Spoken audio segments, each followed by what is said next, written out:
Je sais que ce n'est absolument plus le moment de le faire, mais bonne année 2019 à chacun et à chacune, qu'elle puisse vous apporter plein de bonheur et plein de belles lectures. Salut tout le monde, j'espère que vous allez bien, je suis ravi de vous retrouver enfin en vidéo. J'ai plein d'envie pour l'année 2019, à commencer pour cette chaîne et à commencer par le blog que j'ai repris. Je vous mettrai le lien de l'article dans la barre d'infos, mais peut-être qu'on en reparlera une autre fois ou peut-être pas. En attendant, je vous retrouve pour une vidéo que vous avez vue un peu partout sur Booktube en ce moment, mais qui est un peu inévitable, même si je suis moi-même hyper à la bourre. C'est la vidéo qui réunit tous mes livres préférés, tous mes romans préférés de 2018. J'ai fait aussi plein de super découvertes en albums pour enfants que je vous invite à aller découvrir dans ma dernière vidéo qui remonte déjà à quasiment 2 mois, dans laquelle je vous présente 10 albums jeunesse vraiment fabuleux qu'il faut absolument que vous découvriez. Et là j'ai réuni mes 10 romans préférés de 2018. Pour la première fois depuis quelques années, j'ai pas eu trop de mal à le faire, je les ai même trouvés assez rapidement, même s'il a fallu que j'aille farfouiller dans mes lectures que je ne note nulle part, ce qui est une grave erreur. Mais en fait j'ai trouvé assez fascinant mes 10 coups de cœur de 2018. J'ai vraiment 3-4 gros coups de cœur, et je vais aller crescendo vers ces coups de cœur, même s'il n'y a pas vraiment de classement, mais à la fin de la vidéo, vous aurez les romans incontournables de mon année 2018. Si vous ne devez en retenir que 2 ou 3, c'est absolument cela que vous allez devoir lire.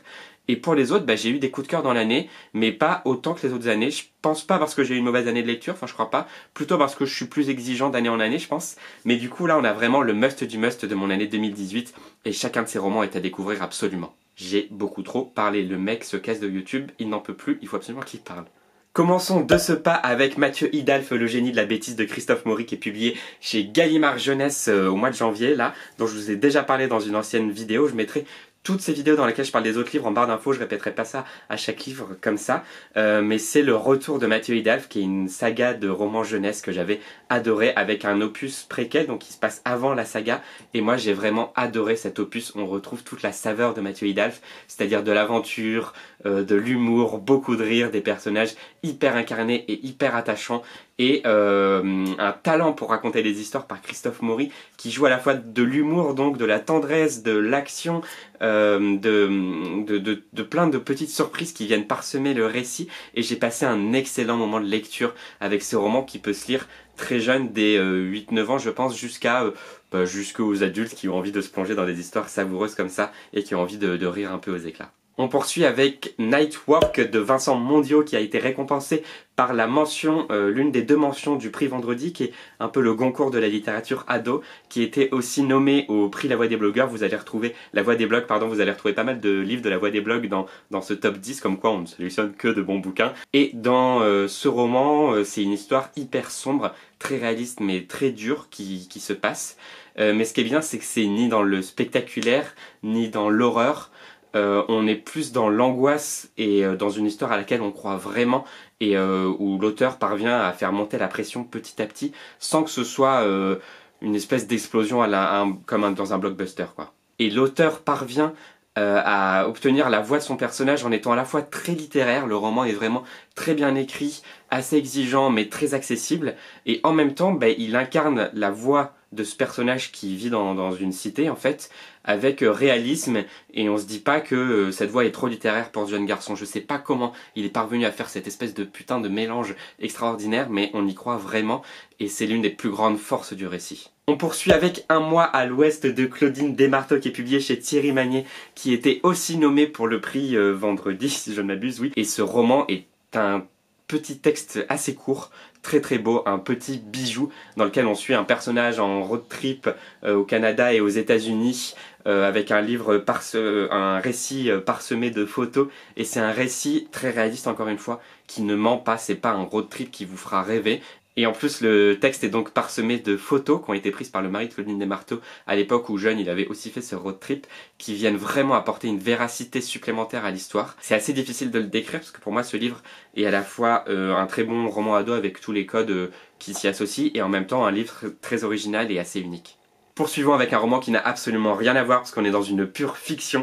Il s'agit du Renard et la Couronne de Yann Fastier, publié chez Talent Haut, qui a fait pas mal de bruit, qui malheureusement lui n'était pas nominé pour le prix Vendredi et qui a pas eu tant de prix que ça, alors qu'il le mérite vraiment. Mais là c'est un putain de roman d'aventure qui vous plonge au 19e siècle. Une aventure à travers l'Europe. C'est un roman qui est aussi plein de de révolution, de féminisme, d'affirmation de soi, de sa sexualité et de ses sentiments amoureux. C'est un roman qui a un véritable souffle qui reprend un peu ce souffle des romans feuilletons du début du 20e justement, du 19e pardon, décidément je m'embrouille. C'est vraiment un roman à la fois qui fait à la fois classique littéraire et en même temps qui a toute la force et la modernité de la littérature pour ados aujourd'hui. Si vous voulez vous évader, rêver, vous révolter, ressentir des choses, avoir plein d'émotions et lire un texte très bien écrit, ben, je vous conseille vraiment Le Renard et la Couronne. Quitte à être dans l'aventure, je poursuis avec un incontournable de la littérature de fantasy dont vous avez sans doute déjà entendu parler sur Booktube, surtout si vous suivez des personnes comme Cassandra de la chaîne Croque les mots. Il s'agit du Nom du vent de Patrick Rothfuss, publié chez Brajlon, qui est un livre dont on parle depuis très longtemps un peu de toutes parts, à la fois sur Booktube et à la fois dans mon entourage, qui est un roman de fantasy absolument merveilleux, qui est à la fois entre fantasy et littérature pour ados, parce qu'on suit, en fait, c'est un roman d'apprentissage qui est écrit, raconté et mis en scène, parce qu'on a une espèce de mise en abîme comme ça, comme un récit oral que le personnage raconte à d'autres gens à l'oral, et pourtant c'est pas écrit comme si, en fait c'est un peu particulier, c'est un peu comme les autres livres que je vous ai présentés en fait. C'est une espèce de mélange entre, on sent qu'il le raconte à l'oral, et il y a un souffle qui est propre à un conte raconté à l'oral, au coin du feu, ou dans une taverne, ou voilà. Et en même temps, c'est très très bien écrit, c'est très littéraire, c'est très très beau, c'est d'une grande poésie, c'est très fluide, ça se lit super bien. C'est 600, 700, 800, quasiment 800 pages de pur bonheur qui vous emmène dans de l'aventure, dans de l'amour, dans de la magie, dans des forces ténébreuses. Enfin, c'est vraiment un roman incontournable dont j'ai hâte de lire la suite et qui est tout simplement magnifique. Je continue avec un autre incontournable, cette fois-ci c'est une autrice de littérature jeunesse. Il s'agit bien entendu de Marie-Aude Murail, Mam pour les intimes, pour ceux qui sont habitués à entendre parler d'elle en littérature jeunesse, et son roman Sauveur et Fils. Alors je sais qu'on en est déjà, je crois, quasiment à la saison 4, donc moi je suis carrément à la bourre, mais celui-ci était nommé pour le prix La Voix des blogs, et je l'ai découvert avec un immense plaisir. Je l'ai avalé quasiment en entier en une après-midi alors que j'étais malade sur mon canapé sous un plaid, et c'était vraiment parfait. Marie-Aude Murail écrit la vie avec une justesse, mais vraiment incomparable, quoi.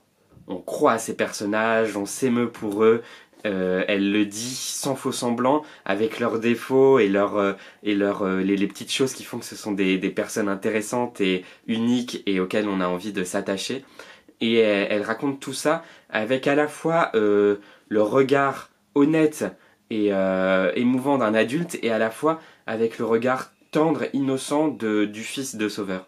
On dévore ce roman comme un feuilleton, on a trop hâte de lire la suite quand on le termine, on est triste de quitter les personnages, et c'est vraiment un roman incroyable en fait, et je vous le recommande chaudement comme tous les autres livres de cette vidéo. Je ne pouvais pas faire une vidéo top 10 sans mettre ce petit roman de François Place, La Deux Chevaux la nuit, qui est un petit bijou de littérature et de dessin, mais qui est une espèce de récit roman, enfin c'est plus un témoignage de François Place qui se souvient de ses vacances enfant qu'il allait passer en Corrèze, dans la campagne, et avec quelques petits dessins, parce que François Place est dessinateur, mais surtout avec beaucoup de textes, beaucoup, c'est un texte court, hein, c'est un roman vraiment, vraiment petit. Il raconte ses vacances, il raconte la campagne, il raconte les gens qui s'y trouvent, avec honnêteté, véracité. Encore une fois, j'ai l'impression d'utiliser que ces mots dans cette vidéo, mais là c'est vraiment le cas, avec une immense tendresse. Il regarde les gens autour de lui avec une grande tendresse, et surtout avec beaucoup de sensualité. Il évoque les souvenirs par les sons, par la lumière, par les couleurs, par les odeurs, par le toucher, et on est plongé dans ces souvenirs comme si vraiment on y était, et j'ai trouvé ça tout simplement incroyable. Enfin, vraiment un récit très très beau et très très bien écrit.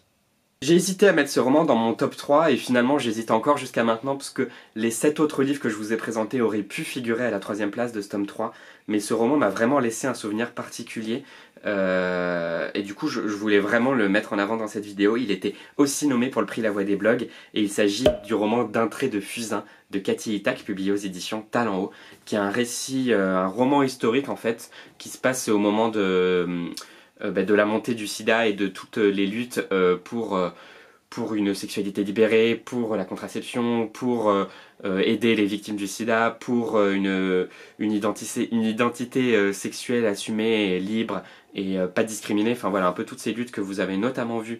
C'est un peu le même moment, la même histoire, la même énergie que le film 120 battements par minute, qui est tout simplement magistral aussi. Et c'est un texte vraiment très beau, avec un souffle particulier, avec une narration très dynamique, si bien qu'on voit la vie de ces personnages se dérouler comme une vague dans la tête du lecteur, dans ses émotions. Et avec ce texte très bien écrit, avec ce texte très émouvant, bah, elle nous dresse le portrait de ces quelques personnages percutés par la maladie et par toutes ces luttes.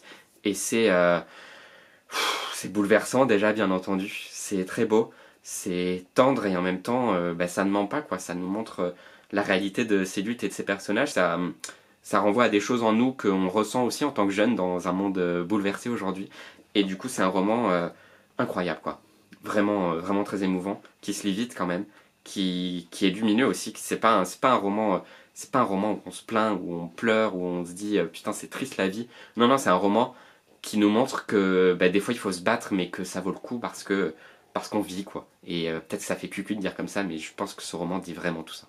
Incontestablement ma deuxième meilleure lecture de 2018, voire sur un pied d'égalité avec la première dont je vais vous parler juste après, Martin Eden de Jack London, un classique de littérature que je n'ai découvert que cette année, dont j'avais déjà pas mal entendu parler, notamment via Lemon June, et qu'une amie libraire m'avait offert il y a quelques années. Et ça a été une vraie claque, qui a été écrit, je sais plus en quelle année, 19e quoi, quelque chose comme ça, enfin début du 20e pardon, et pourtant qui a pas du tout pris une ride, je trouve, qui est d'une modernité, d'une actualité et d'un dynamisme dans l'écriture tout simplement surprenant. Et j'ai adoré découvrir le personnage de Martin Eden, qui est ce marin qui vient de classe sociale très basse et qui va par la littérature, par l'éducation, par le savoir, par la lecture, s'élever dans la société. Tout ça dans le but de charmer une femme dont il est tombé profondément. Et vraiment, il a été transcendé par l'amour qu'il a d'un coup éprouvé pour cette femme. Un roman magnifiquement écrit, très fluide, qui nous plonge, mais vraiment avec une espèce de force et d'immersion dans les pensées du personnage, si bien qu'on ressent tout ce qu'il ressent, qu'on pense tout ce qu'il pense, et qu'on le suit avec attachement et avidité, quoi. Et il va devoir confronter tous ces idéaux à la société telle qu'elle est, aux classes sociales, au monde duquel il est extrait et au monde qu'il essaye d'atteindre. Et tous ces idéaux vont se heurter à tout ça avec une telle émotion et une telle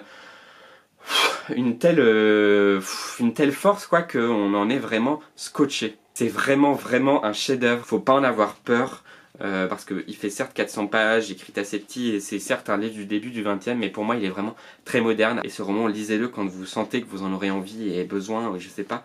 Mais si vous hésitez, lancez-vous, c'est un roman vraiment magnifique. Et sans surprise, ma meilleure lecture de 2018, et sans aucune hésitation, le roman Brexit Romance de Clémentine Beauvais, qui est publié aux éditions Sarbacane, pour lequel j'ai tourné une vidéo qui lui est entièrement dédiée, que j'espère vous avez aimé, ou que j'espère vous allez aimer si vous allez la voir juste après cette vidéo. Pour moi, Brexit Romance, c'est un livre, un petit chef-d'œuvre, quoi, qui est à lire par tous, qui est une représentation parfaite de tout ce que la littérature ado peut produire de superbe. C'est un roman dans lequel, pour moi, Clémentine Beauvais est un équilibre parfait. Elle est sur le fil exact entre une espèce de comédie romantique, une comédie sociale, une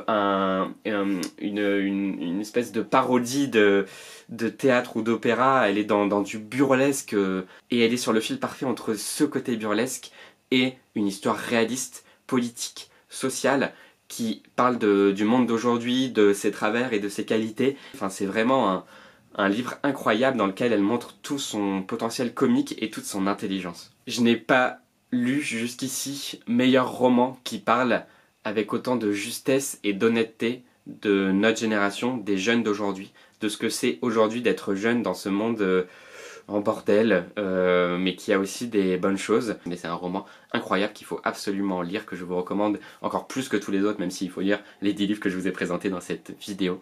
Et si vous l'avez lu, n'hésitez pas à me dire en commentaire ce que vous en avez pensé. Pouf, voilà, je vous ai parlé de mes 10 romans préférés de 2018. J'espère que la vidéo vous a plu et que je vous ai donné envie de lire ces romans. En tout cas, n'hésitez pas à me dire en commentaire quelles sont vos meilleures lectures de 2018. Je me pencherai sur la question pour voir lesquelles je pourrais lire cette année. Je serais vraiment ravi de savoir ce que vous avez aimé lire cette année. Et on se retrouve très bientôt pour de nouvelles aventures. Et surtout, j'espère que vous allez passer une super année 2019. Il y a plein de choses qui s'annoncent pour 2019, à commencer par des salons. Donc j'espère qu'on se verra un peu partout cette année. J'ai trop hâte que cette année se déroule parce que voilà, j'ai plein d'envies, plein de projets, plein de choses. Et on se met pas la pression, on y va tranquillou. On fait attention à sa santé, on se repose, on prend soin de soi. Vraiment, prenez soin de vous. Faites de très belles lectures. Et du coup, je vous dis à très bientôt. Allez, salut tout le monde.